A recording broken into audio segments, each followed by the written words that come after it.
США возвращаются к игре в темную. Белый дом обратился к теневым стратегам. Трамп пересматривает курс Вашингтона. Что будет с НАТО? Лидер террористов взят. Арест, который сотряс целую криминальную империю. Кто держал мир в страхе и как его поймали? Зеленский 2.0. Новая прическа, новая риторика, новый план. Что это? Образ для переговоров или предвестие чего-то большего? Ночь ада в России. Повсюду взрывы, но не праздничные. Где было слишком тихо? И что это значит? Победа над Ираном, победа над Израилем. Оба празднуют. Так кто же проиграл и почему теперь все молчат? И многое другое. Самые важные и срочные новости, эксклюзивные подробности. Вы смотрите информационный выпуск «Нехта». Оперативно о событиях в России, Украине, Белоруссии и мире. Раньше и понятнее других. Все, что нужно знать сегодня.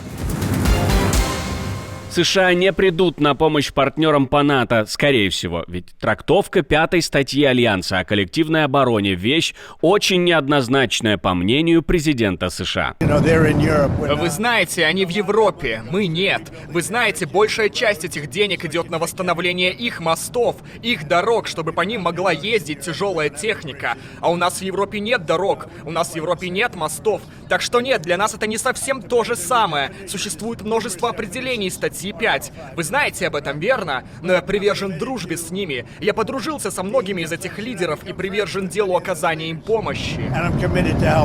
Такую мысль Трамп выразил во время полета как раз на саммит НАТО, перед которым он открыто критиковал страны Альянса и в ответ на замечание Мадрида о том, что страна не может выделять 5% на оборону, заявил, что, цитирую, «с Испанией всегда проблемы».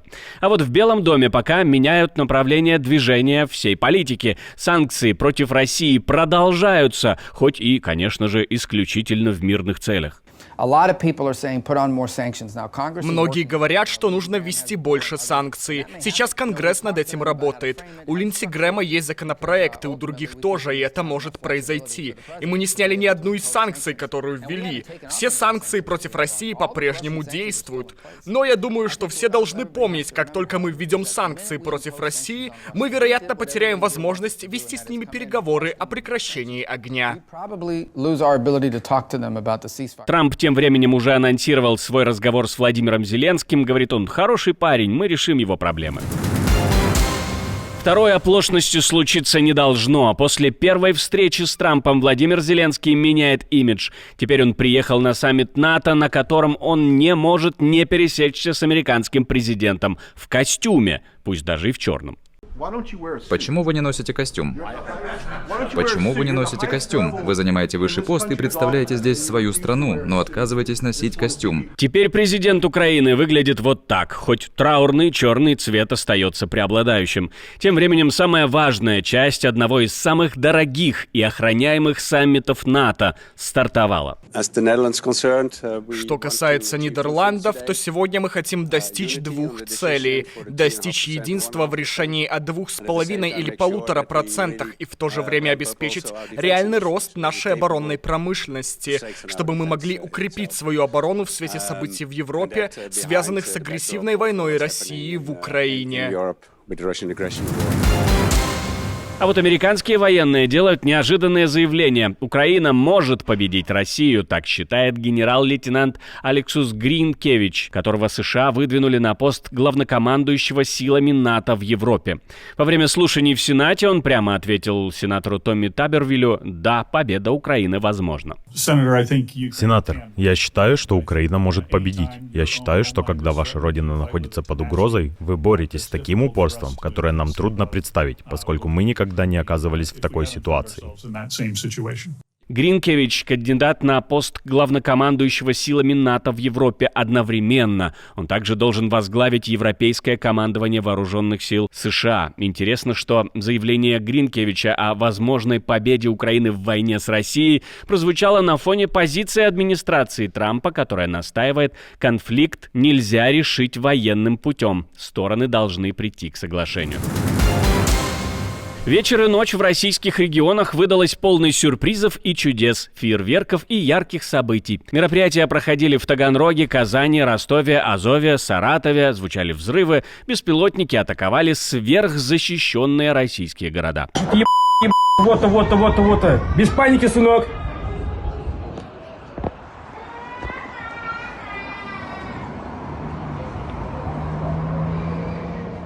Адская ночь в России этим не ограничилась. В Таганроге прилетела по заводу «Атлант Аэро», который занимается разработкой дронов «Орион», систем радиоэлектронной борьбы и цифровых решений для FPV-беспилотников. В Азове дроны атаковали район НПЗ «Азовпродукт». Зафиксированы мощные взрывы там. В Саратове громыхнуло рядом с аэродромом «Энгельс», где базируются стратегические бомбардировщики. В Джанкое, в оккупированном Крыму, сообщают о попадании в район военного аэродрома.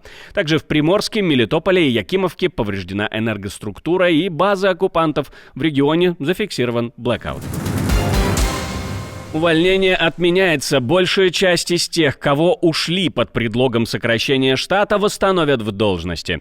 В Белом доме решили вернуть сотрудников Совета нацбезопасности, которых сгоряча отправили восвояси, чтобы не мешали президенту заниматься внешней политикой лично. После масштабной чистки и почти полного демонтажа Совета национальной безопасности Белый дом внезапно передумал. По указанию госсекретаря Марко Рубио туда возвращают уволенных сотрудников. Этот шаг свидетельствует о том, что администрация ищет дополнительную помощь для решения внешнеполитических проблем, включая напряженные отношения с Китаем, продолжающийся конфликт Израиля в Газе, последствия атак США и Израиля на Иран и войну в Украине.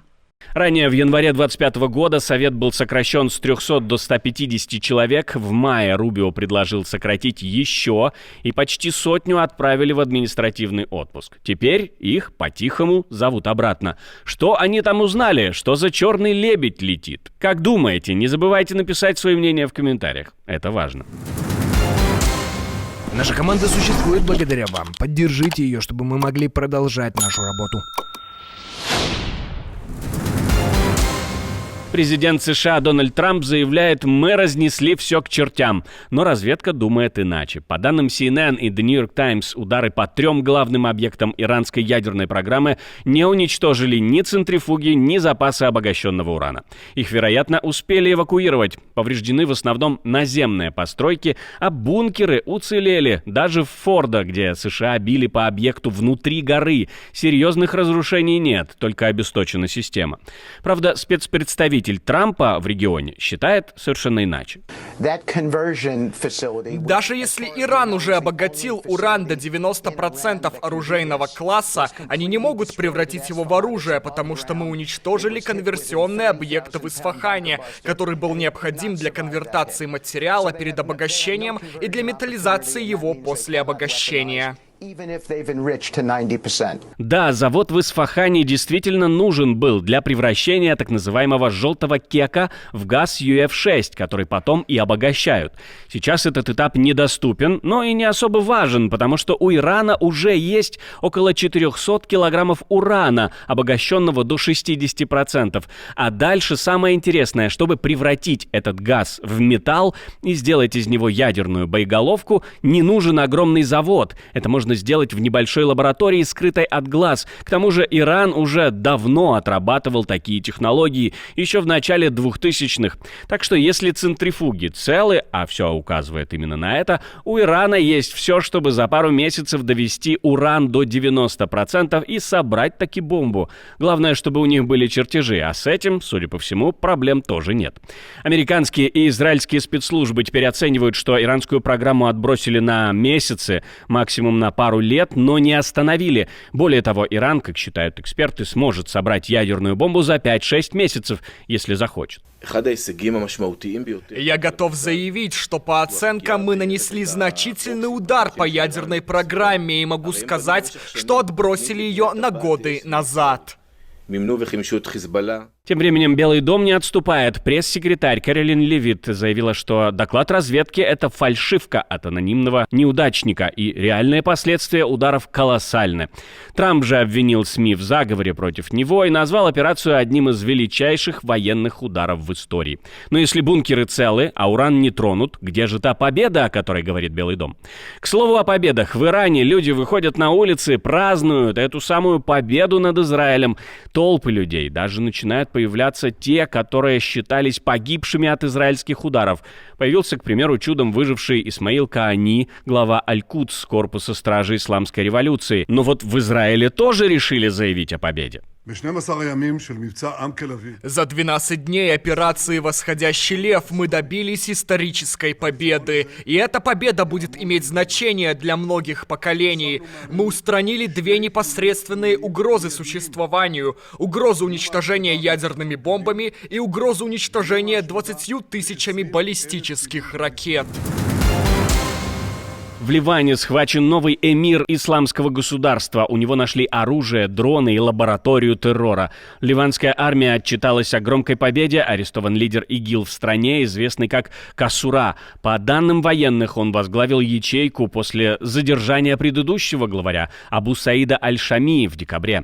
Во время спецоперации у террориста изъяли целый арсенал: оружия, боеприпасы, электронику, оборудование для сборки дронов. То есть не просто тайник, а почти мини-завод по производству смертей.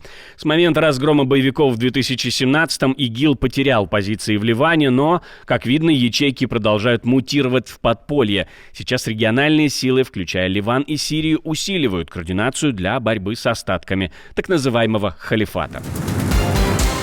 Отдельное спасибо за то, что досмотрели видео до конца. Спасибо вам за доверие. Жду развернутых комментариев, лайков и репостов. Это важно для того, чтобы нас с вами становилось больше. На этом пока все. Доброго вам вечера, до новых встреч и хороших вам новостей.